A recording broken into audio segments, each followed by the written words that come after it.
Merci d'être avec nous sur Sangui TV. Mesdames et messieurs, bonsoir. Très heureux de vous retrouver sur nos antennes. Alors, bienvenue à ce plateau yi nga xam ni itam Sénégal Sangui TV da leen ko daal di jagleel en attendant ñuy daal di reprendre de manière définitive nos programmes xam ngeen ko nag temps di leen jéglu bu baax a baax si absence bi si li nga xam ne que moo di Turquie ak yenn émission de leen rejoindre dès lundi inchallah si la reprise définitive de nos programmes mais pour le moment daal di koy def de manière progressive da leen a jàmm seen plateau spécial li nga xam ne que moo di justement le point de l'actu ànd si yéen si nu mu gën a yaatoo si li nga xam ne que moo di justement tolluwaay réew mi ak actualité bi ak li nga xam ne que moo di justement mbir yi dañ si ànd ak ki nga xam ne que moo di justement Arfan ak moom dina def décrypter lépp li nga xam ni itam jëm na si tolluwaayu askan wi alors di ko nuyu bu baax a baax di ko ziar Arfan ñu lay nuyu bàyyi nga daal nuyu téléspectateurs yi di dalal jàmm. oui Serigne Fallou maa ngi lay fay maa ngi lay ziar it di ziar sénégalais yi ñuy seetaan suñu internautes yi maa ngi leen di ziar diaspora bi aussi suñu réalisateur bi Ali maa ngi koy nuyu bu baax a baax di nuyu sama imam sama wasila la France Bodian aussi ñaan yàlla lépp luñ fi wax yàlla mu doon kàddu njëriñ pour ñëpp incha allah. Alors merci beaucoup lépp luñ fa mu daal di doon kàddu njëriñ mbokk yi noonu la koy daal di sàkku si yéen mais également l'ensemble de nos téléspectateurs bienvenue c'est parti da nga daal di doxee si li nga xam ne que moo di justement tolluwaay réew mi actualité bi bokk na jëm si mbiru ki nga xam ne que moo di justement Pape Cheikh Diallo mi ngi koy daal di am li nga xam ne que moo di ay rebondissements allant dans ce sens. Alors Arfan tout d'abord naka la daal di jàngatee mbir mi Pape Cheikh Diallo encore cité dans un autre dossier fausse cité Mista entre autres Manicom Pape Cheikh de plus en plus on revient sur la scène. oui lu ñu constaté la mu doon loo xamante ne amaana ñu bëri bettul leen parce que dossier bu mu tàmbalee ba léegi on ne cesse de citer son nom yow même mën nga constater ñi ñuy seetaan mën nañu constater cité nañu ba plus de 8 amam je sais pas ay faram donc ay Ibrahima Majib Seck ay ñoom kii nu mu tudd ku ñu mujjee arrêté nii tout récemment As voilà As John donc ñu bëri tey ñu ngi cité même ba événement bi xew tout récemment cité Mixa mooy xale boobu ñu ne fàkk na fële ci Louga un enfant une fillette de 15 ans parce qu'elle n'est même pas encore mature selon l'âge mu fàkkee Louga ñëw fii ñu fàtt ko fii ay ñu cité fa ay jigéen ñoo xamante ne ñoom ñoo ko jël di ko jaay ay borom daraja ñu koy sàkku toujours le nom de Pape Cheikh Diallo revient ci cette affaire boobu mooy affaire bi mooy transmission bul fàttee ni que affaire bi lu tax ñu cité Pape Cheikh Diallo ci mbir moomu mooy maanaam ci wàllum wàllante sida bi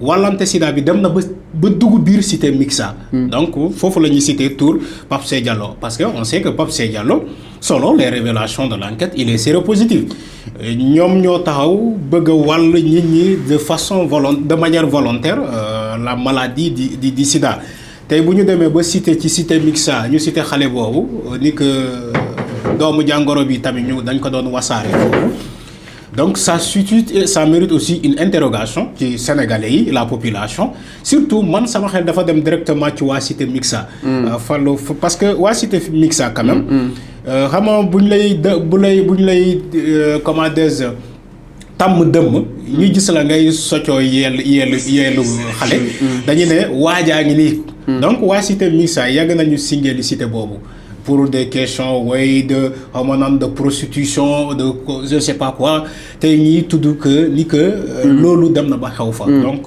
mbir boo xamante ne mais concernant le dossier Pape Cheikh Diallo boobu ça ne cesse de faire des rebondissements chaque jour ñu gis lu yees chaque jour ñu gis ay éléments nouveaux selon les enquêtes par-ci par-là mais Fallou je crois que enquête bi dina révéler beaucoup de choses comme l'a annoncé le journal Libération. Ok alors dina révéler beaucoup de choses exactement alors ñu gis ni seen secteur bi dañuy infiltrer un peu partout qui pensait que As ferait partie exactement de ce lot. ma dégg ñoom Moustapha Diop et compagnie jàpp ni dafa mel ni genre li nga xam ne que moo di conglomérat c'est-à-dire dañuy fexe ba infiltrer foo xam ni peut-être kenn du ko foogee exactement. waaw mbir As Dione surtout nañ taxaw ci tuuti bëgg naa ñu taxaw tuuti ci mbir As Dione parce que ça mérite quand même des interrogations. L'affaire devient inquiétant fan la tàmbale jàngkat xasida xam nga Sénégal boo nee diw comme on le dit en français un chanteur des chants religieux mais jàngkat xasida man keroog bi ma déggee arrestation As Dione yàlla xam na ni sama xel dafa dem déjà ci isbu ci waa isbu tarxiya parce que ñoom la ñuy faral di gis ñuy jàng xasida ci ay màggal ay affaires yooyu mais As Jon ngay tàmbale ci jàng xasida sénégalais naw ko lool di ko topp de part que sa mélodie parcours bi cursus bi mais mélodie quand on parle de mélodie quand même Fallou la voix l'aura dafa am aura bu baax te ñu bëri dañ ko doon topp parce que le gars il récitait bien da doon jàng xasida yi mais jékki-jékki mu am un coup de marteau ñu ne woy ci l'affaire Pape Seye Diallo le chanteur des chants religieux As Jon a été cité dans cette affaire mais tenez-vous bien ñu dem ba ci mbir mi lui-même le mis en cause a avoué selon ses téléphones et lui-même c'est-à-dire que il y a un paradoxe quelquefois Fallou souvent on nous dit Pape Seye Diallo il veut pas balancer des noms ça c'est sûr mais seulement c'est son téléphone qui parle xam nga dañuy ne les téléphones ont parlé pour le cas de Pape Seye Diallo parce que lui il a refusé d'ouvrir la bouche mais dans le cas de As Jon c'est pas passé comme ce n'était pas passé comme ça lui le chanteur des chants religieux jàngkat xasida boobu il l'a avoué par lui-même il est passé aux aveux xam nga quand quelqu'un passe aux aveux quand même il dit par exemple effectivement man góor jigéen la dama sekk lu bëri ak Pape Seye Diallo on a fait des rapports sexuels avec Pape Seye Diallo le chanteur des chants religieux l'a avoué yemul ci loolu selon le journal Libération toujours les enquêtes de la gendarmerie il dit mu wax ni mais yemul ci Pape Seye Diallo dama amoon yeneen ay partenaires dama am ay partenaires yu bëri je crois que ils ont commencé les arrestations de ces partenaires. waaw dem arrêté na benn agent de banque exactement. voilà nga xam ni itam partenaire am la. voilà on n'attendait pas man franchement. agent Sénélec voilà man xaaruma woon As Jon balancer des noms pour man comme dafa jàng. ñu bëri ñuy ñëw pour As Jon weddi wala kon. exactement man pour man dafay weddi li ñu ko doon topp parce que c'est tellement sensible avec le Coran. donc dafa doon jàng xasida Serigne Touba yi ñu arrêté ko les gens aimeraient mu weddi mu ne non man dañ maa tuumal bokkuma ci mais. dafa ñëw affirmer. la grande surprise dafa ñëw confirmer la gendarmerie et ba passer aux aveux ni que man moom laa dama sekk ak l'animateur Pape Seye Diallo mais aussi dama am yeneen partenaire dama doon ouvrir ci yeneen partenaire sekk naa ko ay ñu bëri même il dit que temps yi di ñëw dina révéler ñu bëri ñoo xamante ne moom sekk na ak ñoom ay rapports sexuels. parce que nangu na ñu consulter exactement li nga xam ne moo di téléphone am mais il n'a pas aussi attendu le téléphone pour que le téléphone parle moom As Jon il est passé aux aveux c'est-à-dire que dafa nekk di joxe ay tours te ba pare tours yi dafay ànd ak preuve xam nga les éléments de la gendarmerie quand même Fallou nañu waxante dëgg As Jon bu waxee du yem ci ay wax pour ñu dem arrêter une personne yàgg naa ko wax mais non seulement As Jon dafay wax mais dafay joxe son téléphone à l'appui ci biir téléphone am la ñuy defee les traces xam nga téléphone aussi dafay servir de trace de traçabilité day traquer day tracer day traquer ay faits même de simples faits yoo xamante ne da nga supprimer les données. Les données peuvent être restituées par les éléments de l'enquête les enquêteurs. dinañu andiwaat les éléments supprimés. parce que téléphone c'est le pire ennemi. maa ngi dégg démb Abdoulaye Ly. moom moo ñuy sànq. voilà mu doon def benn leçon bu extraordinaire ci réseaux sociaux yi. mu ne leen attention. notre pire ennemi c'est le téléphone. Ça peut être notre ami du jour, mais ça peut être notre pire ennemi. Parce que les éléments que tu vas stocker dans ton téléphone, même beaucoup supprimés, tes gendarmeries et les informaticiens, si nous voulons restituer ces fichiers-là, dinañ ko andiwaat ba ñu gis ko même les piches. Attention, pièces yi nga dugal sa téléphone le téléphone même peut te dire que ñaata pièces ñoo mës a dugg ci téléphone bi. non léegi maanaam am na ñoo xam ne ñu ngi supprimer pour effacer exactement les preuves. des preuves donc dans ce cas mais di rocci waale pièces yooyu di ko sànni. ama pièce boo ko roccee di ko sànni parce que man pièce bi woo nga ci diw day dem réquisition au niveau de la Sonatel léegi nit ñi dañuy préférer tout simplement rocci pièce bi sànni ko. te xamoo ni que boo roccee pièce bi sànni ko. boo demee ci gars yi Sonatel ñoom mën nañu wax ni ban pièce moo mus a dugg sa téléphone c'est-à-dire que dañ koy génnee ci machine bi nga gis ko te doo sañ a weddi. waaw mais dafa am leen aussi ñu ne est-ce que utilisation téléphone yi. am na ñoo xam ne jàpp nañ c'est interdit am na ñoo xam ne jàpp nañ que ni am na foo xam ne encre bi dafay toll su fekkee da ngaa bañ a coopérer. ils sont obligés exactement tijji sa téléphone. là aussi lan la si loi bi wax exactement par rapport ak li nga xam ne que moo di téléphone yi nga xam ne itam ñu ngi koy tijji. ma fàttali leen benn affaire.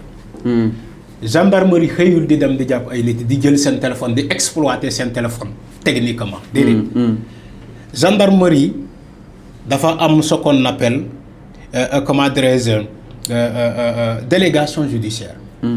dañ leen jox conférer seen délégation judiciaire c'est-à-dire que juge moo ko def. waaw loolu léegi c'est clair. mais léegi juge bi bu ko defee jaarale ko ci procureur.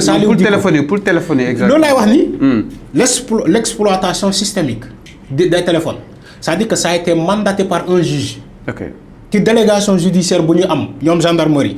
c'est-à-dire que quand les éléments de la gendarmerie se déplacent pour arrêter une personne parce que dañoo am këyit dañ leen di jox këyit soit un mandat de perquisition chez toi dañ koy am jëlaale ko mais aussi bu fekkee dans le cas des téléphones le juge donne le mandat à l'enquêteur d'exploiter le téléphone de l'autrui sans son consentement.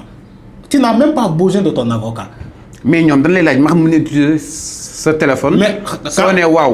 waay ñu utiliser soo nee déet ñu jaar leen loi bi may. exactement xam nga gendarmerie bu la nee est-ce que mën nañu tijji sa téléphone. parfois on peut te demander avec clémence est-ce que mën nga ñu tijjil sa téléphone. attention est-ce que yow mën nga ñu tijjil sa téléphone. tu dis d'accord y a pas de problème. parce que man dama jàpp ni dama gëm ni defuma dara. def coopérer voilà ma coopérer tijjil sama téléphone jox leen ko. xam nga boo ko defee loolu dafay yombale liggéey bi mais dans le cas contraire gendarmerie ne la par exemple est-ce que mën nga ñu tijjil sa téléphone. tu deviens réticent tu dis non vous n'avez pas le droit. mais pourtant si am na juriste yu génn jàpp ni amuñu droit tijji téléphone jàpp. non si am nañu droit.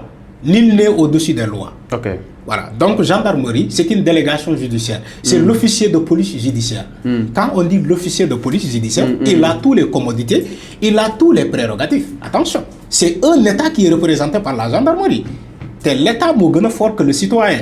donc loolu c'est la loi c'est le droit.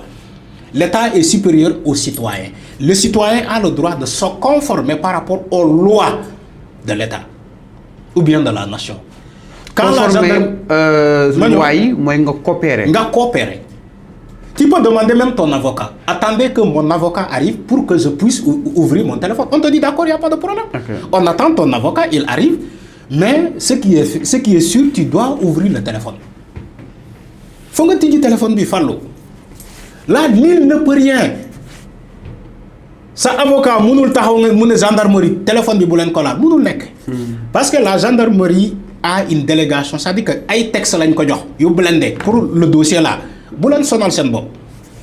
donc instant bi képp ku ñu si war a jàpp xam neen la déjà mais dañuy am ay preuves complémentaires. toujours c'est-à-dire que la gendarmerie pour ngeen xam ci dossier boobu. j'ai demandé maanaam képp ku ñu si jàpp da nga def ay aveux. j'ai demandé parce que dossier bu sensible la ku ñu si xas ba tudd sa tur vraiment. oui j'ai demandé à Biram Sène c'est un avocat. un juriste. Il enseigne à l'école catholique de Dakar Plateau. Il m'a dit attends tu vois le dossier de Pape Cheikh Diallo et compagnie mu ne ma bu leen yaakaar ni que gendarmerie l'exploitation technique systémique des téléphones yu muy def nii du état moo nekk ci ginnaaw mu ne ma ils ont tous les prérogatives munoo leen topp sax ñoom munoo leen topp fenn c'est-à-dire que munoo dem tey gendarmerie ubbi sa téléphone xool say données nga ne dama leen di clamer au niveau de la cour suprême mënul nekk. alors c'est clair enfin léegi itam du côté de la régie ñu ne le téléphone de Djiby Dramé pourquoi waxaatul. bon Djiby wala enquêteurs yi xam ne li ñuy def exactement. bon Djiby Dramé pour son cas xaw ma lu tax téléphone am waxul mais moom bu leen fàtte ni que keroog bu ñu ko arrêté il est passé aux aveux. d'accord na ni que moom la il est séropositif selon les textes. mais aussi wax na ni que moom. non mais le téléphone de Djiby Dramé depuis ba mu nekkee xale lañ ko sàkku. moo tax moom mu jaaree il a donné un. waaw loolu explication aussi. am na ñoo xam ñoom seen téléphone dañuy activer 24 heures yi. oui am na ñoom dañuy activer les 16 jours. oui message yi dafay daal disparaître. alors gis na aussi coow li. plainte yi. oui bien sûr gis nañ Eumeu Sène porté na plainte. jàpp nañ aussi Galsen qui gère page bi. bien sûr Abdou Karim Gueye. Bien sûr. Pape Alé Niang poursuivre na ko si kanam yoon ak wàllu yoonal entre autres. Alors tey jii naka na daal di jàngatee la promulgation de cette loi. ñoom Abdou Karim jàpp ni ñoom lañ bëgg a combattre ñoom ñuy xeex góor jigéen ñi parce que léegi képp ku ñu fi dénoncé 3 ans lañ lay tëj ferme. Fallou, d'abord on félicite le président de la République pour avoir promulgué la loi. Parce que xaar bi yàggoon na. Nous-mêmes on se posait des questions pourquoi la loi n'a pas été encore promulguée lu tax président Diomaye ñëw di promulguer léegi su ñu ñëwee ci le cas là xam nga Fallou même yow mii nit bu taxawee dinaan diw góor jigéen la sans preuve tu vas lui porter plainte. loolu c'est sûr. xam nga Abdou Karim Gueye yàgg naa wax ni que sama xarit la Karim Xurum Xaq mais yàgg naa wax ni que il s'est trompé de cible loi bi xam nga lan la wax dénonciation calomnieuse. dénonciation képp ku nekk ci média di naan diw. loolu la merci sans preuve. donc instant bi Karim est coincé par Pape Alé la coincé nga jàpp ni. xam nga Fallou ñun Sénégalais foog ñu bàyyi ci lii. ok nga taxaw ci réseaux sociaux yi.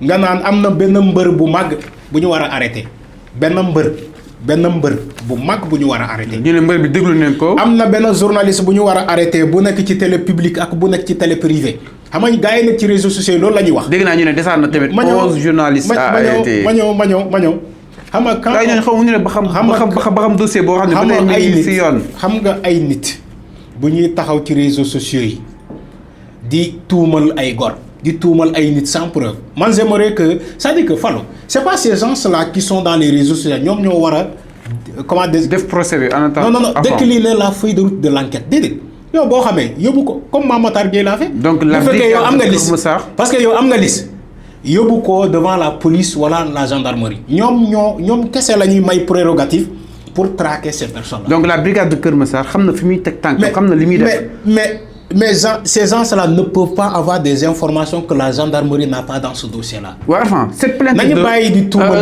de Pape Alé ñu bëri ñuy génn que ni jaru ko. parce que ku nekk ci penc yi itam jaru ko parce que Pape Alé moom dafa yàgg xeex li nga xam ne que moo di la liberté d'expression. donc tey dafa tey mu yóbbu Abdou Karim Gueye ci kanam yoon. ak wàllu yoonal maa ngi dégg Cheikh Yérim Seck mu ne loolu da koo bett jóge ci Pape Alé. yéen xam nga Fallou dama leen di jox benn exemple de corrélation. Dans un dossier aussi sensible des homosexuels qu'on est en train de traquer, on cite le nom d'un père de famille. Vous dites que non, c'est pas grave, warul porter plainte. ñoom ñii di wax bu képp ku ñu cité sa baay waxuma la yow de. képp ku ñu cité woon sa baay yow yaay formuler plainte dem porter ji plainte waa jooju. donc da nga jàpp ne dossier boo xam ni du fay la. Pape Alé Niang dafa am ay mbokk dafa am jabar. am ay doom. bu fekkee ku mu tuumal ku ko tuumal Abdou Karim Gueye bu fekkee xaw ma de. bu fekkee moom moo ko tuumal. xaw ma nag je ne sais pas. loolu laay wax nii mais bu fekkee moom moo ko tuumal Pape Alé se sont vexés. mais Abdou Karim mais Fallou un dossier aussi sensible du ñu tudd gor ñu tudd la ci te yow doonoo ko nga ne doo porter plainte déedéet da ngay porter ji plainte Malick Gakou sax dañ ko tuumal mu porter plainte yëgoo loolu Malick Gakou. le président du grand parti Karim nee na day laaj question Pape Alé fii la toog wax ko fi nga toog di. nee na est-ce que waaw loolu laay wax ni est-ce que fii lay toog di laaj Pape Alé Niang question boobu. dans un dossier aussi sensible. da nga jàpp loolu du yoon. du yoon moom mii Karim Xurum Xaq ki ko tuumal ci loolu da koy porter plainte xam naa Karim bu baax yow xam nga Karim fépp fu mu toog mu ngi ne a'uuzu billaahi mina shaytaani rajiim. yow imagine nga tuumal ko nga ne Karim yow nii nga yow da nga bokk ci ñoom Pape Sey Diallo mais dina la porter plainte comme Pape Alé Niang l'a fait avec lui comme Eumeu Sène nu mu demee porter plainte ñooñu ñu koy tuumal ci mbër boobu comme Malick Gakou nu mu demee porter ji plainte ces gens-là bàyyi leen di tuumal ñii sans preuve. donc da nga jàpp ni c'est pas sérieux lépp waruñu ko wax ci penc. ñun ñëpp a d'accord ni que homosexuels yooyu dañ leen war a traquer ba ñuy jeex a tàkk. il faut démanteler ces réseaux-là mais bu leen jàpp gor un père de famille di leen tuuma ngeen ko tuumal loolu sans preuve c'est pas du tout sérieux yàlla ci boppam bëggul loolu yàlla ci boppam bëggul loolu surtout venant d'un père de famille ngeen di tuumal ay nit bu am mbokk bu am tuur gis nga ñu tuumal yëpp c'est des gens yoo xam ne dañoo am tuur Pape Alé Niang Eumeu Sène comment dirais-je Malick Gakou Khalifa Sall regardez comment di ñuy tuumale ko Fallou ñun nangu nañu tey gendarmerie moo dem arrêter ces personnes là ñu nangu ni que ñu ne arrêté nañu diw comme ni ñu arrêté woon Kader Dia arrêté nañu diw comme ni ñu arrêté woon Pape Biram Bigué Ndiaye arrêté nañu diw comme ni ñu arrêté woon Ousmane Kadior arrêté nañu diw comme ni ñu arrêté Massamba Mademba. Dans ce cas on va se conformer à la gendarmerie. Mais pour dire que le gendarmerie. mais 3 ans yi ñoom d'accord wuñu ci 3 ans yi exactement. 3 ans yi la. ñoom Abdou Karim jàpp nañ que ni dafa mel ni ñoom la ñuy xeex su ñoom ñi nga xam ni itam ñooy xeex. ñoom kenn xeexu leen c'est-à-dire que Abdou Karim il faut arrêter kenn xeexul ko kenn xeexu ko xam nga loi bi la wax. dénonciation calomnieuse bu leen tuumal ñi. mais ñoom nee nañ képp ku ñu jàpp ni moom la dina ñëw interpeller la te interpeller yooyu su si amul ay preuves yoon des na dal seen kaw donc loolu jàpp nañ que ni ñoom day fragiliser. waaw léegi yow est-ce que yow Fallou jàppoo ni bu fekkee da ngay dem ci plateau di tuumal niw bu fekkee yow am nga ci moom preuve non du yoon vraiment waaw bu fekkee am nga ci moom preuve pourquoi demoo ci gendarmerie nga wax ko foofu. ñoo wax ko foofu. waaw balaa ngay dem ci télé. demal ci gendarmerie. le cas diw mi ci la bokk voici les preuves. le nouveau règlement intérieur bu RTS moom ki nga xam rek moo di Karim ñu ngi koy dénoncé jàpp ni foofu ñu ne amatuñu droit waxtaanee la question genre. Oui. Exactement. Oui. Nouveau règlement intérieur bu RTS bi. mais pourquoi waxtaanee fa genre alors que sénégalais dañoo bañ genre amoon nañu fi ministre de xaw ma de la famille et du genre waaw genre mais ñii ba ñu ñëwee dañ ko supprimer dañoo génnee genre bi parce que genre bi bokku ci mais RTS tamit bu génnee genre bi parce que genre bi bokku ci mais ils ont le droit. Karim nee na on est obligé. c'est quoi genre mooy lan genre mooy lan. enfin la mooy genre parce que genre ñu bëri am nañ si perception différente yu quand même différente. oui balaa ngay ne genre doo tudd directement tur bi. non comprendre de maanaam genre. loolu lay wax ni. genre nit wala kon orientation nit. Fallou peut-être. genre dafa bëri ay signification le ministre de l'action sociale et du genre xaw ma je ne sais pas quoi. femme ak enfant femme genre. balaa ngay wax genre mais il faut définir d'abord le nom genre. alors le cas de Pape Biram Bigué Ndiaye maa ngi dégg ñoom Pa Assane Seck ñoom ñëpp Arfan vraiment génn naan di conforter Abdou Karim Gueye nii il faut que ki nga xam ne que moo di justement Pape Biram Ndiaye mu retiré wu carrément fii ba la nga tudd mu pare yow nga yàggoon jàpp nii dafa nekk si liggéey. te itam juge bi libéré na ko donte sax yëf yi leeragul donc mën na liggéeyam. bien sûr donc yow Arfan ni nga ko jàngatee woon ak tey jii cette vague d'indignation bi nga xam ne am na sur l'apparition de Pape Biram Bigué Ndiaye naka na ko daal di jàngatee. c'est-à-dire que il faut pas catégoriser ci la personne de Pape Biram Bigué Ndiaye ci dossier boobu Fallou képp ku ñu jàpp soit tu es dans les liens de la détention ou bien ñu ne tout simplement rentre chez toi parce que on n'a pas de preuves suffisantes ci yow. liberté mais conditionnelle. le journaliste a été relaxé. non relaxé wuñu ko relaxé mooy ku deful dara. mais le journaliste a été placé si liberté conditionnelle am na sax ñu naan dafa takk bracelet waaye loolu wóorul mais ba léegi yi fi mi ngi si loxo yi. mu ngi liggéey relax mooy kuñ setal. mais loolu laay wax ni quand je dis relax parce que jàppuñu ko nekkul prison. nekkul prison rek waaye mais mi ngi si loxo mais buñ ko bàyyee mu ñibbi këram. il a le droit de continuer ses activités ou bien ñaata ñoo nekk liberté provisoire mais ñoom jàpp nañ que ni. waa léegi Fallou je te donne l'exemple image bu toll Karim Xrum Xax ñaata liberté provisoire la amoon. non bokkul maanaam kaay yi. déedéet. ici dafa laal moral. dama ne justice je te parle de justice. balaa ñu ñëw ci loolu ici dafa laal moral. waaw loolu lay wax ni. dama ne justice nañu wax justice d'abord. boo déggee liberté provisoire wala liberté conditionnelle c'est la justice. justice la avant tout. dama ne ñoom ñii di wax ñaata liberté conditionnelle la ñu amoon te ñu ngi continuer seen activité ñu ngi liggéey ngeen ne journaliste bi malgré liberté conditionnelle boobu toogal sa kër bul dem liggéey qui va donner sa famille à manger kan mooy jox ki famille am muy. peut-être ba tey dina percevoir salaire am.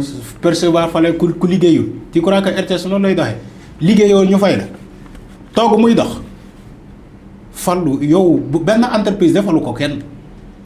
man je suis d'accord le journaliste Pape Biram Bigué Ndiaye dañ ko jàpp ci affaire bi ñu tëju ko comme ñoom Pape Cheikh Diallo bu jógee foofu ñu ne ko génneel ñun soxlaw ñu la fii mais ay enquête dañ ko yóbbu garde à vue yóbbu ko ci procureur présenté ko déféré ko devant le procureur yóbbu ko ci procureur ñu xool juge bi yëpp gauche droite ñu ne ko Djibi. ñu wax ay message d'amour kese la. waaw ay message d'amour kese. waa ji ne mu défendre boppam avec ses avocats mu ne waa ji Ibrahima Majib moo ko doon harcelé te ba léegi kenn génnu ci virgule.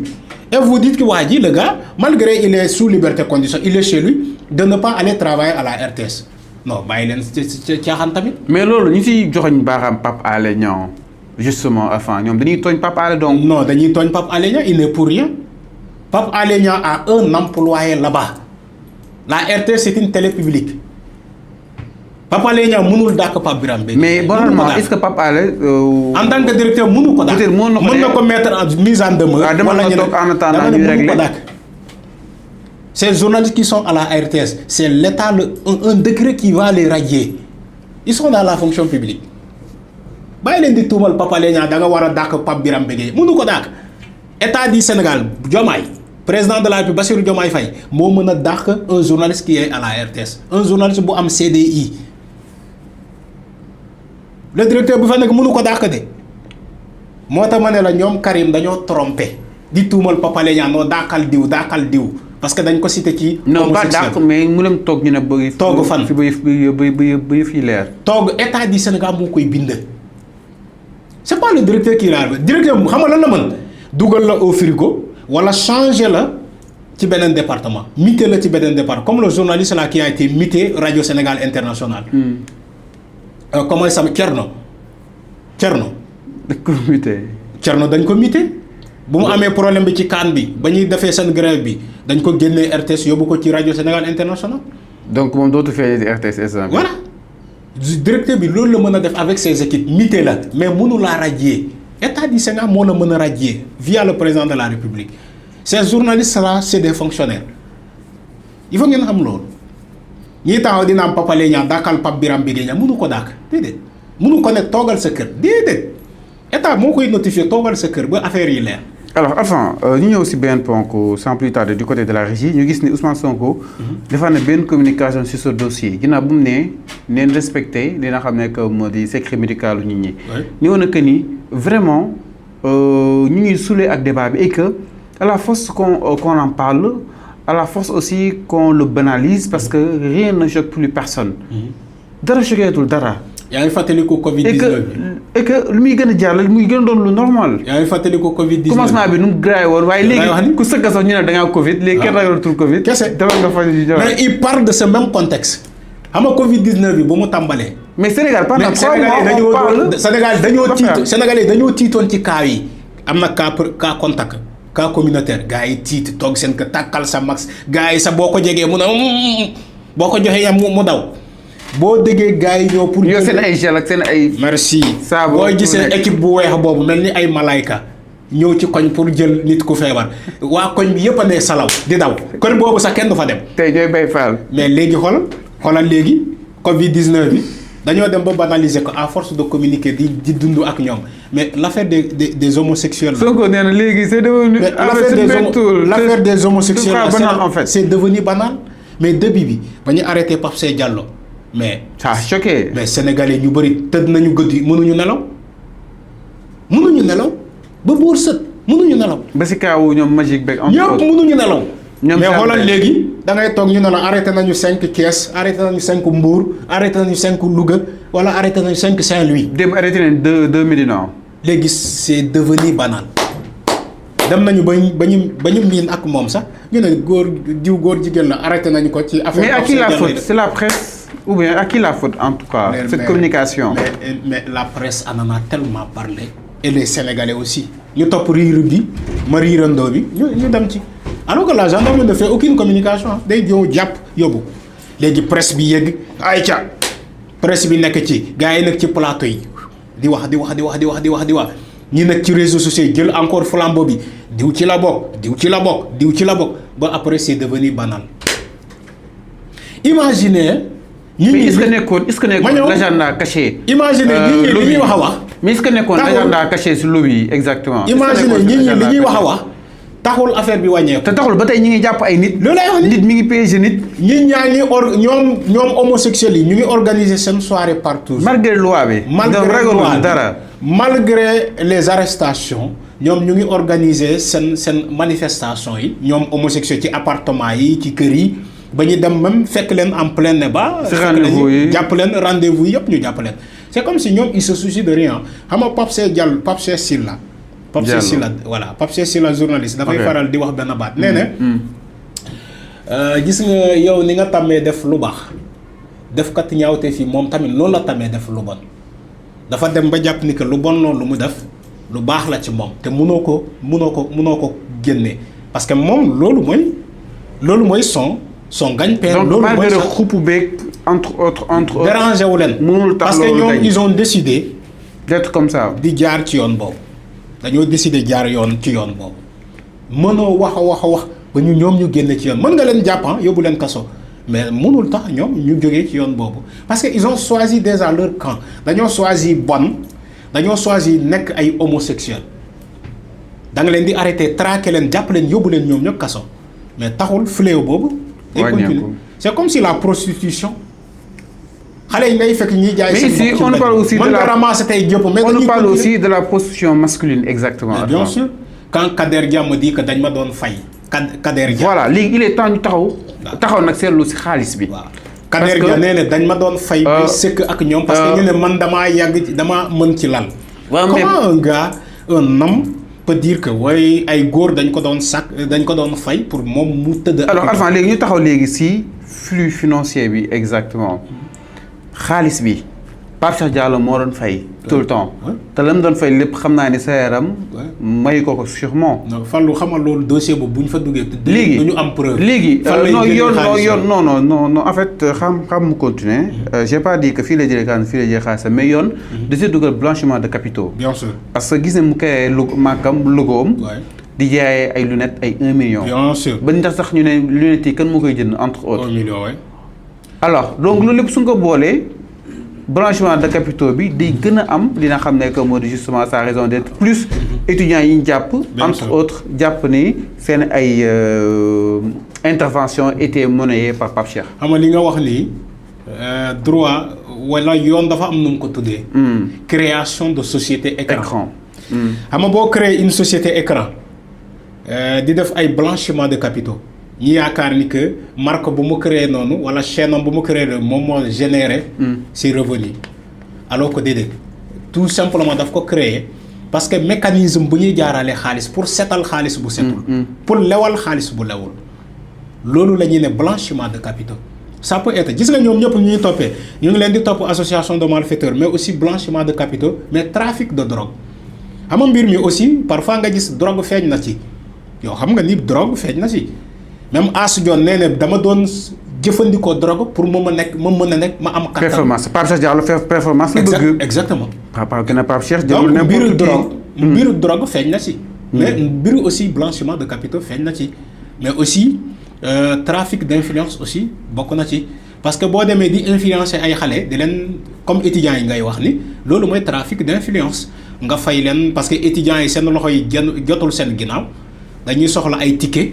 te amuñu bourse. wala seen bourse doyul.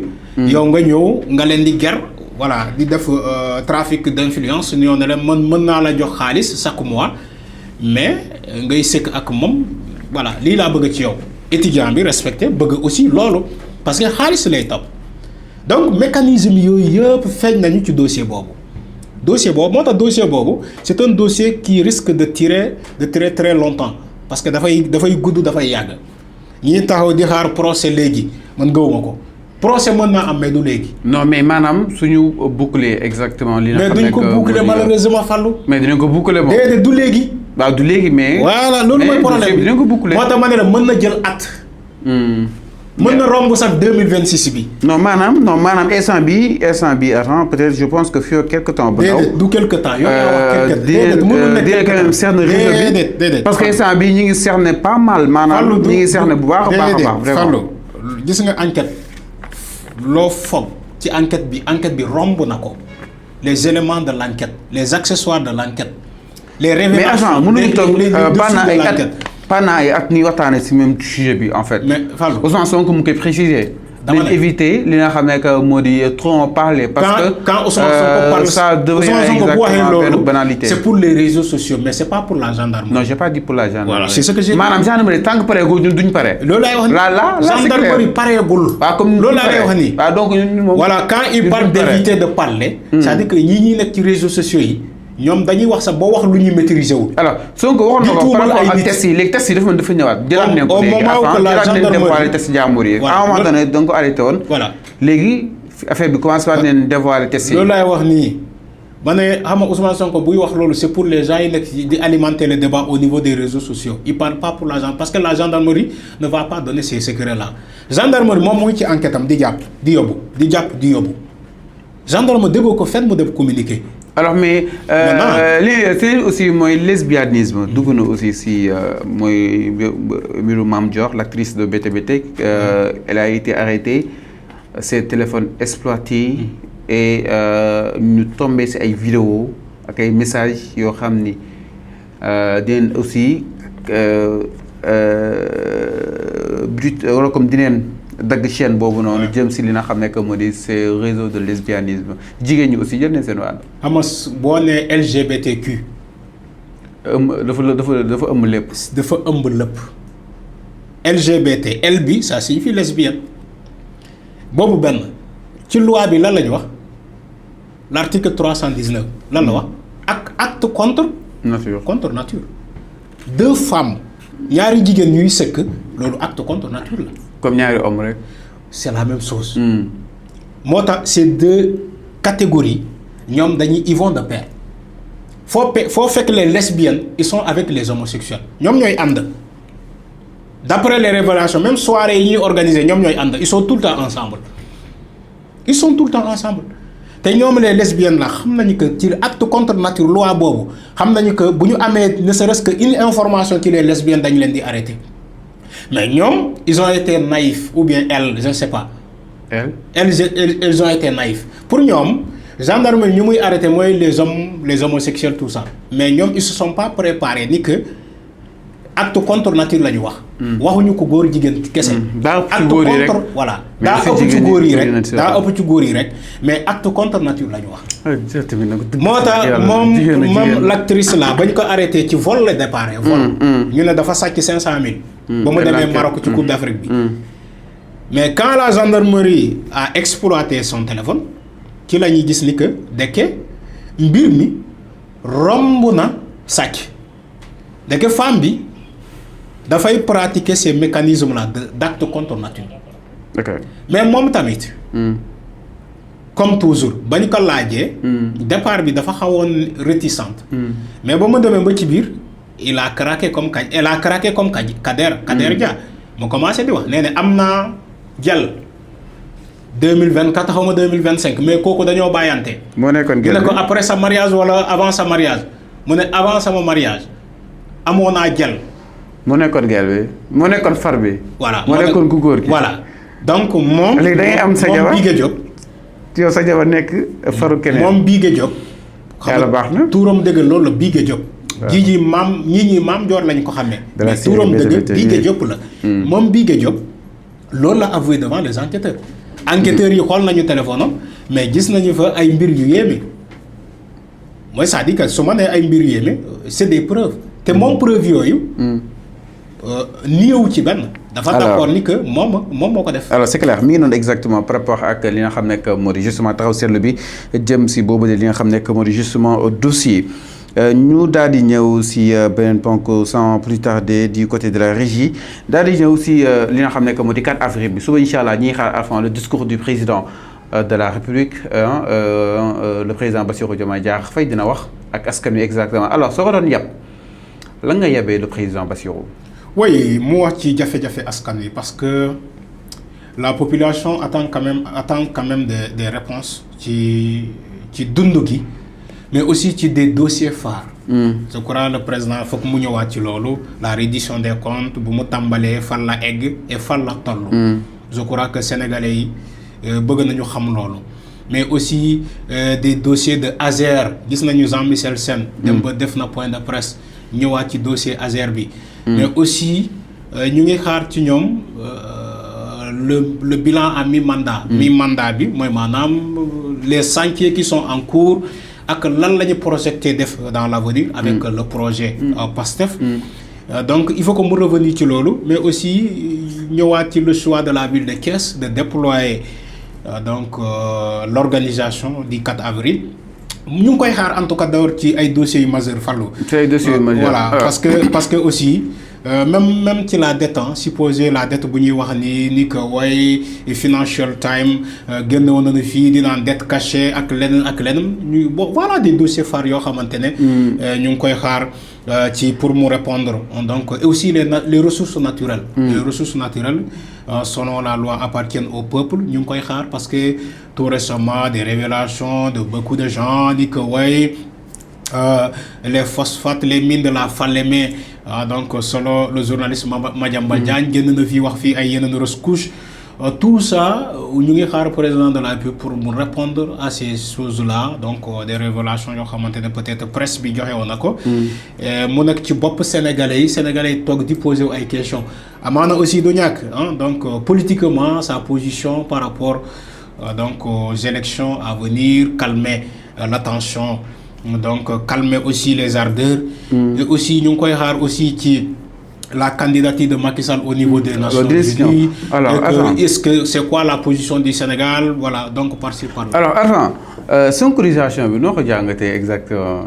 Oui malheureusement. est-ce que loolu tamit jot na tax na war na tax waa coalition Diomaye def ay communiqué si simple synchronisation. oui xam nga loolu démarré wul ci Diomaye synchronisation démarré wul ci président Diomaye ci président Macky Sall la démarré. mais waruñu koo def Diomaye. loolu laay wax ni ama la population aussi mënoo téye buus jëmeen ku ne nga képp ko nga fermiti déedéet mënul nekk. loolu lan lay justifier. que voilà peut-être donc dafay justifier ni que am nañu d'accord askan wi Sonko leen jox bopp. am nañu d'accordul avec sa méthode de diriger le pays ou bien gis-gisam actuellement am na population côté bu d'accordul qui actuellement sa position avec le PASTEF ou bien Ousmane Sonko bi ko tànn. moo tax dafay créer des conséquences. xam nga nos choix politiques aussi. ça crée aussi des conséquences. Des conséquences. Voilà donc c'est des conséquences de ces choix politiques mon président mooy surgir actuellement dans le pays fépp fu mu dem xale yi ne ko ñun Sonko la ñuy gëm wala Sonko la ñuy bëgg ainsi de suite donc ça aussi. képp ku bëgg def politique te bëggoo ko nangu. da ngay sonn voilà da ngay sonn. moo tax ñoom waa coalition Diomaye je ne vois pas l'intérêt de sortir un communiqué parce que communiqué boobu taxul fépp fu mu dem les gens vont faire la même chose. maa ngi fàttaliku Macky Sall ba mu demee pour inaugurer le stade Abdoulaye Wade de Diamniadio en pleine inauguration. les gens ont sonkorisé Macky Sall. te mënul ci dara. Alors parlons maintenant de la sortie exactement de Cheikh Yérim Seck def na sortie jàpp na ni nag na Diomaye moytu Mimi Touré parce que Mimi li ko Macky defal Diomaye mun koo defaral concrètement da tey jii war na ko ginnaaw. oui Cheikh Yérim Seck il faut que moom tamit sénégalais moytu ko. ay dégg wax ji. ah bon. oui. donc démb ñu bëri ñoo jàpp dafa ñëw yor communication Macky. il faut que sénégalais moytu. am na sax ñu jàpp ni Macky ko yónni. ama foofu laa bëgg a ñëw. xam nga moom mu ngi naan Diomaye moytul. Mimi Touré mais sénégalais yi moytu leen Cheikh Yérim Seck. pourquoi. Cheikh Yérim Seck lu muy wax ni du moom moo koy wax dañ koy yabal. non c'est un analyste politique. non il a été envoyé. moom sax ci ay extrait waxam dem na ba dugal boppam. moom Cheikh Yérim Seck wax na ba dugal boppam fii la taxaw ne leen man maa dem seeti Macky Sall man maa dem seeti ko ci après Coupe d'Afrique bi fekk ko fële. waaw mais en tant que chef d'État mën nga ko seeti en tant que citoyen sénégalais. il a révélé tout il a dit tout. maanaam. il a dit tout waa ji moo may woo ma dem ñu waxtaan ci ay points pour que ma ñëw Sénégal di ko jottali askan wi. bien sûr Cheikh Yérim Seck moo ko wax en d'autres termes. te il n'a pas choisi il a choisi un bon moment et timing bi dem ci émission Maïmouna Ndour Faye moom ak Maïmouna Ndour Faye ñu toog mu ne ko man Macky Sall man je suis le premier journaliste bi dem seeti Macky Sall après Coupe d'Afrique bi laaju ko xalaatam waxtaan nañu voilà les révélations que Macky Sall m'a donné moom mu ñibbisi ensuite au Sénégal moom Cheikh Yérim Seck ñëw jottali askan bi li ko Macky Sall sas pour mu waxee à son nom. Donc il est là comme un envoyé spécial de Macky Sall. Loolu c'est pas un délit. Loolu ça c'est pas un délit. Un journaliste peut porter la communication d'un président de la République ou bien d'un ex-président. Man foofu blâmer wu ma ko. Il a le droit de porter la communication de Macky Sall moom Cheikh Yérim Seck. Mais attention bu mu tuumal nit ñi aussi bu muy buy wax na wax lu am. Mais tey moom bu attaqué Mimi Touré dinaan moytu leen Mimi Touré mais est-ce que moom tamit Mimi Touré dina nit ñi moytu leen Cheikh Yérim Seck bi. Cheikh Yérim. waaw moytu leen Cheikh Yérim Seck parce que ñoom dañoo xamante. waaw mais politiquement foofu dafa am raison parce que Mimi en fait ni mu préparé Macky Sall c'est un peu brutal. donc demain na préparé boppam en conséquence. oui donc moom dafa ñëw pour faj mer Macky Sall tuumal Mimi Touré c'est ça la réalité. Cheikh Yérim Seck dafa ñëw porter combat Macky Sall ci Mimi Touré voilà man je suis pas avec Mimi Touré dama ne est-ce que moom Cheikh Yérim Seck ñëwul aussi porter le combat de Macky Sall di tuumal Mimi Touré dinaa sénégalais moytu leen kii du ku baax fépp fu mu jaar tas na kër googu voilà nous sénégalais dañuy demee ak émotion mais Fallou gis nga mbir mi da ngay toog avec un grand point d'interrogation dinaan waa ji pourquoi mu waxee nii ci Mimi Touré est-ce que auparavant nii la doon waxee ci Mimi Touré. c'est pas hasard c'est pas du hasard. voilà merci c'est pas du hasard est-ce que auparavant Cheikh Yérim Seck nii la doon waxee ci Mimi Touré auparavant. déedéet. alors c'est clair. voilà léegi ñu ñëw si léegi itam du côté de la régie la candidature de Macky Sall yow doon na ko wax avertir fii si plateau bi nga ne. son dossier. Finalement j'ai eu raison. J'attendais ton coup de fil. bi nga gisee annoncé ni l'Union africaine s'est retirée dama la doon xaar nga woo ma. mais j'étais laissé. waaye léegi lu waral loolu. exactement lu waral loolu. xam nga quand il me parlait tellement waaye il est en pole position il est en quoi ma def fallu dalal gis nga candidature bi dafa yàgg dafa am circuit processus Evaris bi dem porter candidature Macky Sall kenn sant ko kenn yónniw ko. Il l'a fait sur la place de l'Union africaine. Est-ce que l'Union africaine... Voilà la réponse de l'Union africaine aujourd'hui. Yo, il a porté candidature soi-disant que tu es le président de l'Union africaine. Mais nous, l'Union africaine, on n'est pas d'accord. Tu vois? Moi, je n'ai rien contre la candidature de Macky Sall. Bon, mais, l'ONU, comment ça s'est passé lors du passage de Macky Sall dans ce pays. Donc Macky dossier matiré. Dossier matiré. waaw mais Alpha dossier boo xam ne ba tey amul léegi toogal ñu waxtaan. mais loo xam ne ba tey amul procès exactement. waaw léegi toogal ñu waxtaan. est-ce que loolu na mën a freiner. les ambitions de Macky Sall à l'échelle internationale. waaw léegi toogal ñu waxtaan. bëgg naa ñu waxee xam-xam. ñu bàyyi émotion yi tuuti de côté. alors xam nga candidature ba mu jubee ma ne la Fallou. Pour candidature Macky Sall dafay poser problème tant que l'État du Sénégal porte la candidature de Macky Sall nga ne ma non les Africains portent la ma ne la défendal ma ne la Fallou il y a un dossier qui a été monté contre Macky Sall. non du dossier boobu. ma ñëw may ma rek dossier bi daf ci bokk. le dossier des martyrs. non ma ñëw Fallou di nga bañ. demal. xam nga waxoon naa la fii ci Union africaine mu ngi nii mais dossier des martyrs dama lay waxat la même chose. gis nga la CPI la cour pénale internationale. ONU moo ko moom. tey damay jël modèle Cheikh Yérim Seck ñu waxtaan. ONU moom cour pénale internationale. comme si nga ne ma état du Sénégal nga ne cour suprême.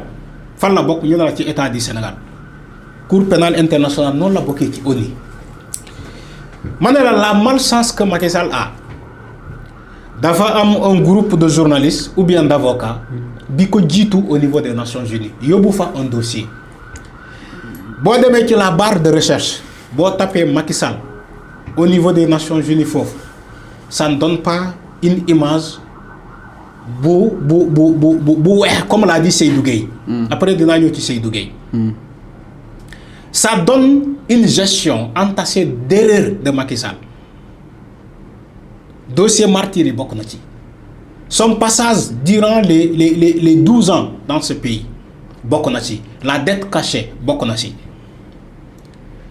moo tax l'Union africaine a dit que ils sont pas d'accord, ils se démarquent carrément, ils comment dire dañuy dégager leur responsabilité ci la candidature de Macky Sall pour la simple et bonne raison ni que ñoom ils font pas confiance à Macky Sall.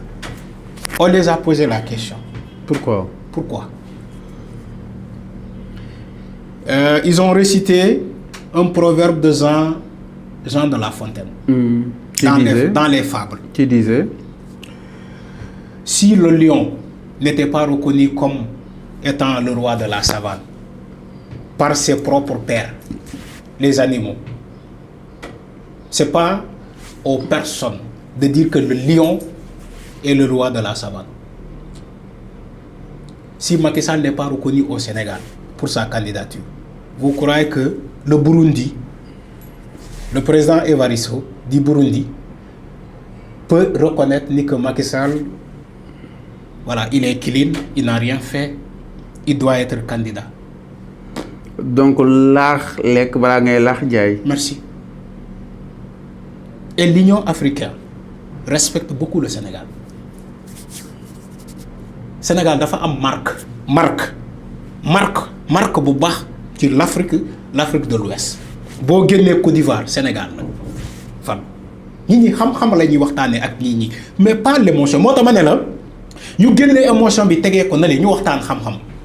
Le Sénégal est respecté dans l'Afrique mais dans le monde aussi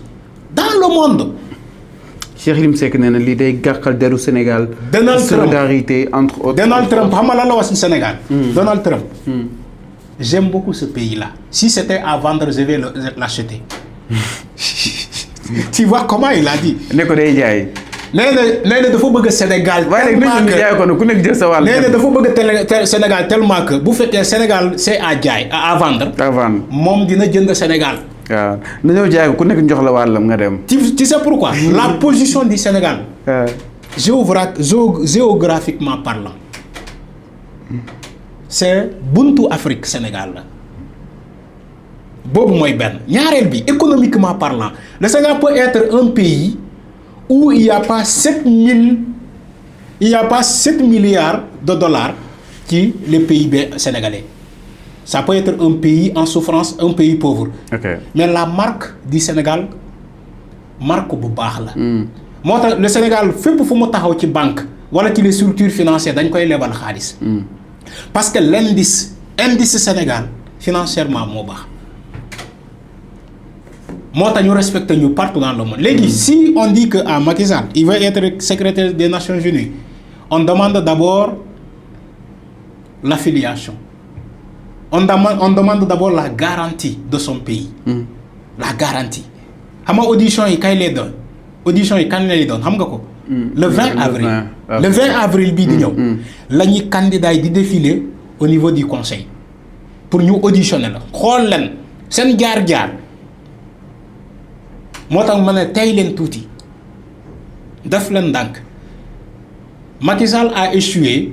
Il devait revenir au Sénégal et régler ce contentieux-là d'abord avant d'aller ñaan pour mu nekk secrétaire général des Nations Unies. dafa waroon ñibbi ci Sénégal ñoo régler ce contentieux là-bas au Sénégal d'abord. Alors le linge sale. se lave en famille. se lave en famille. Alors Alpha ñu daal di koy jeexalee ak Jean Sène Bassirou Fofana démb leeral na exactement. kër googu noonu loolu noonu ñu gis. ouais ñu ne 93 millions. ouais on nous a parlé d'abord de 37 milliards Fallou. bul wàcc. waa li ñuy ñëw 37 milliards yi. 37 milliards d'abord. waa léegi avant ak aussi les interpellations de Bassirou Fofana. ouais xam nga Fallou. Bref naka na daal di jàngatee cette sortie exactement. Jean-Michel xam nga dossier Azer bi. xam nga ñu bëri ñu ngi ciy wax. Thierno Alassane Sall. Abdou Nguer dégg naa ko démb ci RFM. moom Bassirou Fofana ñu bëri ñu ngi ciy wax. ci dossier Azer bi. xam nga yaa ngi wax di tuumal nit dinaa noo nañu wax fan la kat 37 milliards yi jaar. yan village la électrifié. mu jaral la nga sol sa dàll dem ba ci village yooyu di jël ay images je parle de Abdou Nguer et Thierno Alassane Sall. seen voyage bu ñu defoon. mais bu ñu ñibbisee amuñu lu ñu teg ci loxo sénégalais yi on parle aujourd'hui de la banque Santander dégg naa Abdou Nguer démb ci TFM muy naan avocat yi nekk avocat banque Santander bi samay xarit lañu xam naa leen bu baax mais il n'a donné aucune preuve. comme xam na leen. dégg na. kon xam na leen mais dama ne loolu la wax. ah kon xam na leen. mais joxul benn preuve ni que effectivement 87 milliards yi dañ ko détourné xam nga boo dalee wax ci loolu ba mu jaral Thierno Alassane Sall dem ba Espagne AA Power EPC Espagne dinaa non damay dem ji uti ji ay preuves pour porter plainte à Jean-Michel Sène pour porter plainte à l'État du Sénégal mais quand ils sont revenus de l'Espagne qu'est-ce qu'ils ont fait moom lan la def Thierno Alassane Sall dafa woote point de presse mais point de presse bu mu waxu fa dara ba mu paree point de presse bi qu'est-ce qu'il a fait Thierno Alassane Sall il a porté contre X au niveau de la section de recherche de Colobane section de recherche jël affaire bi transféré Cour suprême ne ko léegi bàyyi ma taxaw ci affaire bi pour mu gaaw mu ne ko déedéet. mu ne Cour suprême déedéet bul laal soxlawu ma nag parce que yow boo laalee rek dossier bi day teel a jeex te man bëgguma mu teel a jeex man Thierno Alassane Sall damaa bëgg dossier bi continuer mais Fallou ci résumé. xam nga booy wax ci Azer bi génnewu ci preuve xam nga Jean-Michel Sène dem ba ci point de presse am dafa sulli ay dossier ay bal xaw ma ndax seetaan nga kii am. ay bal la joxe. même il a parlé du gars Seydou Kane. waaw Seydou Kane ni ko supposé que Seydou Kane moo nekk ci ginnaaw. ñoom Thierno Alassane Sall ñiy wax tey ci kat 37 milliards yi. parce que ñoom dañoo am sous-commission.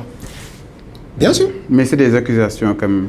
mais le gars il a parlé avec des preuves hein. mais reste à vérifier. il a donné des preuves. ni que yéen a nekk ci ginnaaw loolu parce que da ngeen am ay commission ci 37 milliards yi da ngeen am ay sous-commission mais Seydou Kane na génne def point de presse ou bien na porter plainte Jean-Michel Sène bu fekkee Jean-Michel Sène dossier yu mu souligné yu mu génnee démb tey bu fekkee dossier yi baaxul wala dafa tuumal Seydou Kane mais Seydou Kane na porter plainte ñu dem ci fu mu baxane doone men mais personne ne va porter plainte tu sais pourquoi gis nga lu ñuy accuser Jean-Michel Sène moo ko yor ñoom yoruñu ci dara ils n'ont aucune preuve amuñu benn dossier. non Jean-Michel Sène a parlé de surfacturation des poteaux électriques. non ak Thierno ni mu si sondee nii am na. Thierno amul benn preuve. Thierno Fallou nee na dina def conférence de presse. waaw ma jox la exemple. neen xaar bu Thierno Alassane Sall depuis 2024 mu ngi wàcc dossier boobu. on est en quelle année 2026 ñu ngi 2026. Thierno Alassane depuis 2024 mu ngi wàcc dossier boobu 37 milliards yi. mais est-ce que mës nga Thierno Alassane Sall gis ko mu génnee preuve mu ne preuve baa ngi nii dama leen vérifier les virements bancaires la traçabilité de cet argent là mu ngi nii. banque Santander moo ma ko jox. merci beaucoup parce que dem na ba Espagne di wax banque Santander bu dirigé bu viré xaalis bi est-ce que génn transaction yi. mais du lépp lay génnee. bàyyi leen caaxaan waaye. merci jaajëf.